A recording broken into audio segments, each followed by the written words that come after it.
Было у вас так, что когда-то давно вы играли на старом ПК с LT-монитором в не менее старую игру, и графика и картинка в целом казались вам чудесной, но по прошествии многих лет, уже на более современном ПК, вы возвращались в те же игры, чтобы получить те эмоции из детства, но замечали, что как будто раньше игра выглядела иначе. Лучше, что ли? В своей голове вы точно помните, что графика была лучше, но сейчас все это выглядит как кусок сами знаете чего. Но что если я вам скажу, что раньше действительно было лучше, и на то есть свои причины? Относительно недавно я заинтересовался темой старых ПК и, соответственно, старыми LT-мониторами. Конечно, я всегда знал и смотрел какие-то видео про старую технику, но в последнее время этого стало больше. Отсюда я узнал, что существует мнение, что старые LT-мониторы лучше своих ЖК-собратьев, даже современных. Я изучил немало разного рода статей и видео, как наших, так и англоязычных, в которых все как один говорили, что старые LT-мониторы, вот эти огромные монстры, могут быть лучше, чем даже современные ЖК-мониторы. И вообще LT-мониторы это топ даже сейчас. Мне стало интересно, а так ли все на самом деле, и для этого я сам приобрел старый LG Flatron F700B. Его вы могли видеть вот в этих видео, такой же, кстати, был и моим первым монитором на моем первом ПК. Я провел тесты и был сильно удивлен тем, что оказывается не врут, и LT-мониторы действительно лучше, но есть нюансы, о которых я сейчас расскажу. Сомнительно, ну окей. Устраивайтесь поудобнее и давайте приступим.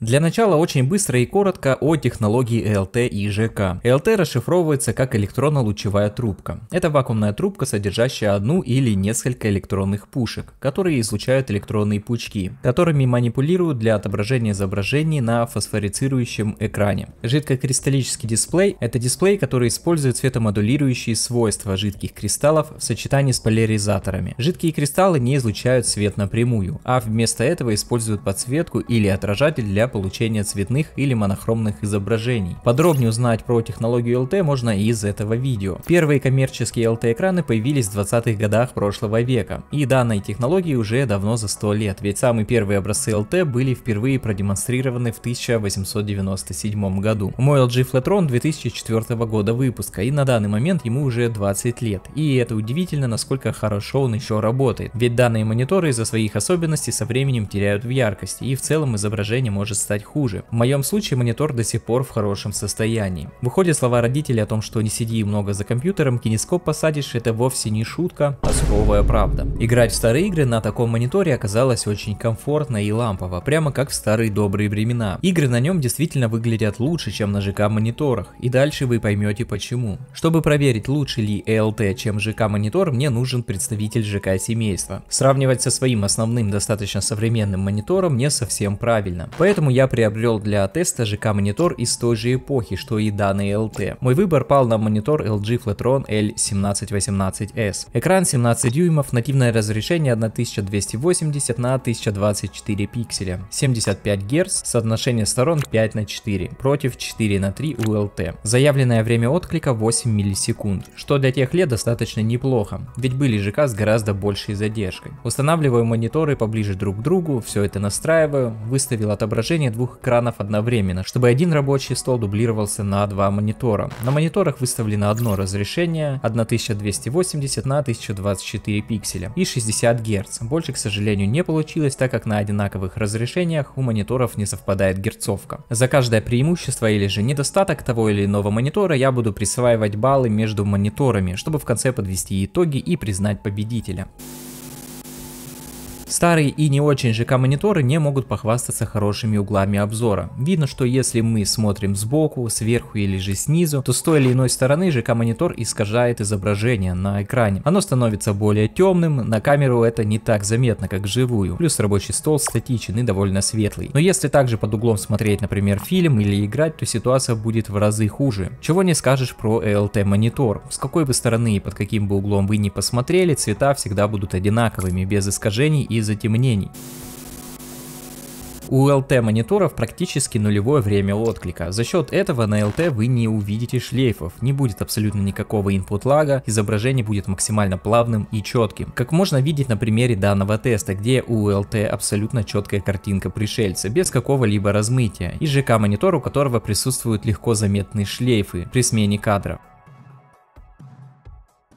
Вот, к примеру, также и мой основной QHD монитор, на котором также все плохо. Вообще, данная проблема присутствует даже на самых новых и топовых ЖК мониторах с низким временем отклика и частотой обновления экрана за 200 плюс Гц. Иная картина уже на OLED экранах, но, к сожалению, данная технология еще далеко не бюджетная. И играя на ELT мониторе на 85 Гц, по быстроте отклика это будто вы играете на 240 герцовом мониторе, но с еще меньшей задержкой. Получается, что древний ELT монитор быстрее, чем суперсовременные недешевые мониторы. В рамках данного теста выходит, что да.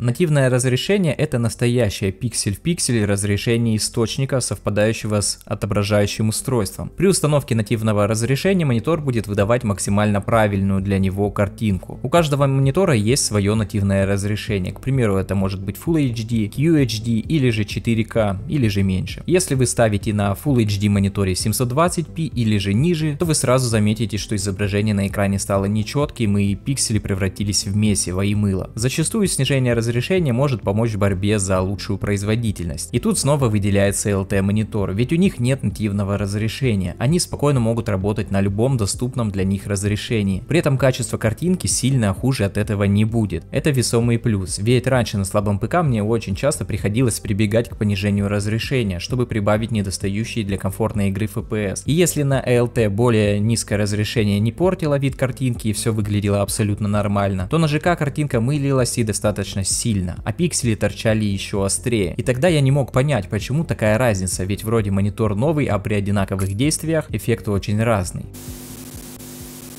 В характеристиках ELT мониторов нет такого параметра, как контрастность, как у тех же ЖК мониторов. По крайней мере, сколько бы я ни искал, найти мне этого не удавалось. Если верить статьям из открытых источников, у ELT мониторов контрастность гораздо выше, чем у тех же ЖК. А у хороших ELT контрастность может быть на уровне современных OLED мониторов. Так это или нет, прямого ответа я не нашел. Что касается цветопередачи, оба монитора сейчас настроены по дефолтным настройкам. И обратите внимание, какие чистые и естественные цвета на ELT мониторе и какие темные на ЖК. У ЖК монитора явно перенасыщение по цветам, они выглядят слишком темными. В некоторых местах цвет вовсе не различим, так как сливается в один, хотя в тот же момент на ELT эти цвета отлично различимы. Еще мне очень заметна задержка на ЖК мониторе. Игра сейчас на экране залочена на 25 кадров, у каждого монитора частота обновления по 60 Гц. При всем при этом на ELT справа картинка максимально плавная и без рывков, а на ЖК я прям вижу, как картинка дергается, она менее плавная и каждое действие более дерганое. Я не играю часто в шутеры и прочие быстрые игры, но даже мой нетренированный глаз видит эту разницу. Хоть это и не самая динамичная игра, плюс установлено ограничение на 25 кадров. Если же это будет какая-нибудь динамичная игра, то задержка будет еще более выраженной. Еще одна очень крутая и значимая фишка LT мониторов — это аппаратное сглаживание. Из-за особенностей данной технологии LT устройства, будь то монитор или телевизор, могут сглаживать картинку. LT в целом слегка мылит все изображение, в этом и заключается одна из главных фишек. Ведь если вы в детстве играли на LT мониторе и картинка казалась вам бесподобной, а по прошествию лет, когда вы возвращались в ту же игру, но на более современном ЖК, то изображение было более острым, было больше лесенок и пикселей, и в целом все было не так, как вы это запомнили. Сейчас вы видите сравнение одной и той же картинки, но на двух разных мониторах. Обратите, как сильно выражены пиксели на ЖК мониторе. И это при том, что он работает на своем нативном разрешении. И как то же самое выглядит на ELT. Разница существенная. В старых играх подобные моменты очень заметны, но ELT сглаживает подобные моменты, отчего старые игры на них выглядят действительно намного лучше, чем на современных ЖК мониторах. А в совокупности с вышеописанными преимуществами разница будет еще существеннее. И казалось бы, это всего лишь монитор, но оказывается, как же сильно он может влиять на восприятие передаваемой картинки. Раньше графика и все в целом восприятие от шустрой картинки и заставляло нас думать, что как будто игралось как-то лучше. Ведь позже, играя на современном ПК, одна простая вещь как монитор делала ту же самую игру совсем другой. Также немалый плюс — это цена LT мониторов сейчас. Если вы хотите испытать данный опыт на себе, то цена на такие мониторы сейчас вас приятно удивит, ведь в среднем они стоят меньше 1000 рублей. Я свой LG F700B купил вообще за 300 рублей, а ЖК и вовсе за 200, и он полностью комплектный, но это скорее всего повезло просто. Поэтому пока они еще есть в свободной продаже, запасайтесь ими впрок, ведь скоро их не останется совсем, и вероятно испытать подобные ощущения уже не выйдет. Главное, чтобы было куда поставить такого громилу. Но конечно, не может же все быть настолько хорошо, ведь тогда бы LT использовали и сейчас. Ну кто-то конечно использует их и сейчас. При всех их достоинствах есть и весомые минусы, о которых я сейчас расскажу.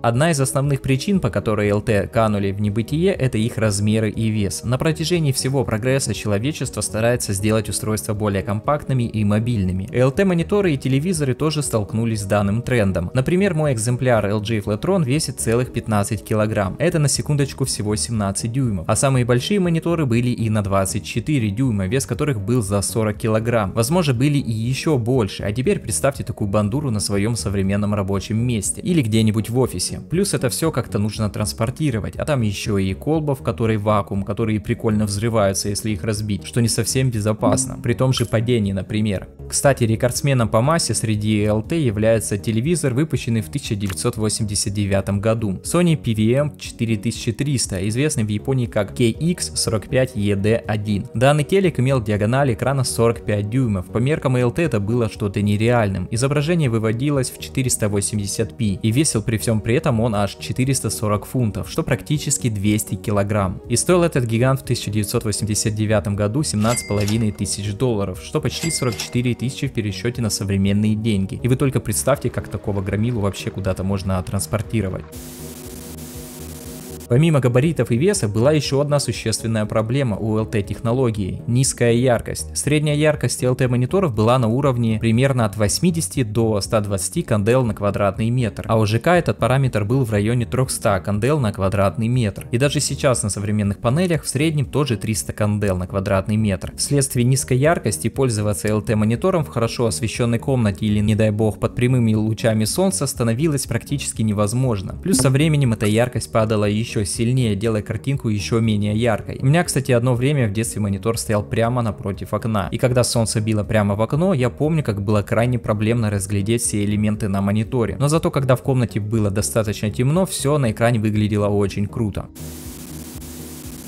Еще одним серьезным минусом LT мониторов является то, что при офисной работе или долгим серфингом интернетов за LT монитором сильно устают глаза по сравнению с тем же ЖК тех лет. И даже мне, делая эти тесты и записывая футажи для видео, комфортнее было смотреть на экран ЖК монитора во время серфинга интернета или работы на рабочем столе. Когда же доходит до игр или просмотра видеоконтента, то определенно все это лучше выглядит на LT мониторе. Но когда нужно работать с текстом, то ощущается напряжение на глазах. И если так сидеть достаточно долго и регулярно, то 100% зрение посадите. Поэтому, вероятно, я и ношу очки. Да и вообще LT мониторы излучают рентгеновское излучение. Вы думаете зря, что ли в детстве все ставили кактусы около них? Если же вы хотите пользоваться LT мониторами, то чтобы руки не дрожали и работа спорилась, нужно принимать, сами понимаете что, от радиации. Чтобы руки не дрожали. Ну а если серьезно, то мониторы наряду с обычными LT-телевизорами можно считать слабым источником рентгеновского излучения, которое возникает на внутренней поверхности стекла экрана LT. Благодаря большой толщине этого же стекла, оно же и поглощает значительную часть излучения. До настоящего времени не обнаружено никакого влияния рентгеновского излучения LT-мониторов на здоровье человека.